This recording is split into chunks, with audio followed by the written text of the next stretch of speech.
എല്ലാവർക്കും നമസ്കാരം. ഡ്രീം വേ എന്ന നമ്മുടെ ചാനലിലേക്ക് ഏവർക്കും സ്വാഗതം.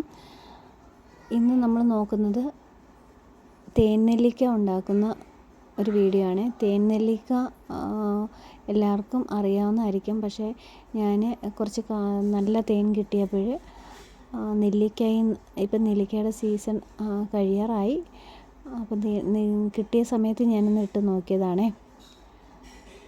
ഇത് കുറച്ച് പുള്ളിയൊക്കെ ആയതായിരുന്നു, പക്ഷെ എന്നാലും കുഴപ്പമില്ല.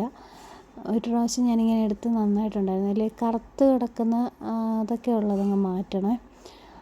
ഇത് നമ്മൾ നന്നായിട്ട് കഴുകി അത് ആവിയിലൊന്ന് ചെറുതിനെ ഒന്ന് വേവിക്കണം. ചെറുതായിട്ടൊന്ന് ചൂടായാൽ മതി. ഇതേപോലൊക്കെ കേടായ അതിനൊക്കെ പിറക്കി മാറ്റണം. പിന്നെ ചെറിയ കുത്ത് ഒക്കെ ഉള്ളതൊന്നും കുഴപ്പമില്ല. കുറച്ചും കൂടെ നല്ല നെല്ലിക്ക കിട്ടുവാണെങ്കിൽ നല്ല നിങ്ങൾ എടുക്കുക. എനിക്കിപ്പോൾ ഇതാ കിട്ടിയത്, അതുകൊണ്ട് ഇത് ഞാൻ എടുത്തത്. ഇത് ഞാൻ കുത്തി നോക്കിയപ്പോൾ നന്നായിട്ടുണ്ട്.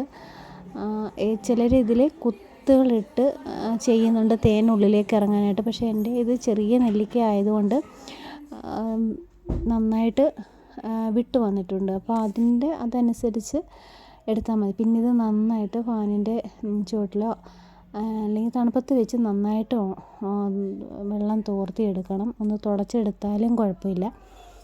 ഒരു ശകലം വെള്ളമയം ഉണ്ടാകാൻ പാടില്ല. ഈർപ്പമുള്ളതാകുമ്പോഴത്തേക്ക് പൂക്കും, അതുകൊണ്ട് പുളിക്കുകയും ചെയ്യും. അപ്പോൾ അതനുസരിച്ച് നന്നായിട്ട് ചെയ്യണം. അതുകൊണ്ട് നല്ല തേനാണ് എനിക്ക് കുറച്ച് കിട്ടിയത്. അപ്പോൾ അത് 1 കിലോ നെല്ലിക്കയ്ക്ക് 1 കിലോ തേനെന്നാണ് കണക്ക് പറയുന്നത്. അത് ഒഴിച്ച് കൊടുക്കുവാണേ. നിറച്ചതിൻ്റെ അതിൽ മുങ്ങത്തക്ക രീതിയിലാണ് വേണ്ടത്. എനിക്കിനി കുറച്ചും കൂടെ വേണം. ഞാൻ 3/4 കിലോ തേനാണ് വാങ്ങിച്ചത്.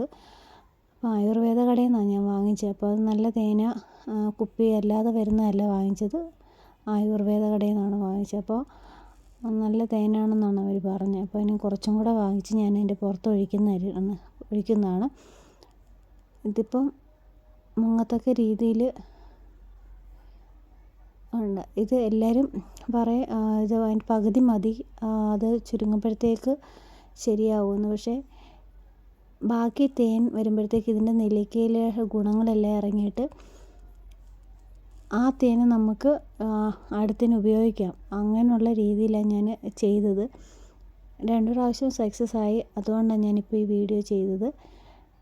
എന്തെങ്കിലും അറിയാവുന്നുണ്ടെങ്കിൽ ഒന്ന് കമൻറ്റ് ചെയ്ത് പറയാം. ഇതിലെന്തെങ്കിലും തെറ്റുണ്ടെങ്കിലോ എന്തെങ്കിലും പോരായ്മ ഉണ്ടെങ്കിലോ പറയാം. എനിയിപ്പോൾ 2 പ്രാവശ്യം ചെയ്തപ്പോഴും സക്സസ് ആയി. അതുകൊണ്ടാണ് ഞാനിപ്പോൾ ഇത് ചെയ്തത്. വീഡിയോ എല്ലാവർക്കും ഇഷ്ടപ്പെട്ടെങ്കിൽ ലൈക്ക് ചെയ്യണം. എല്ലാവരും വീഡിയോ കാണണം, മുഴുവനായി കാണണം, സപ്പോർട്ട് ചെയ്യണം.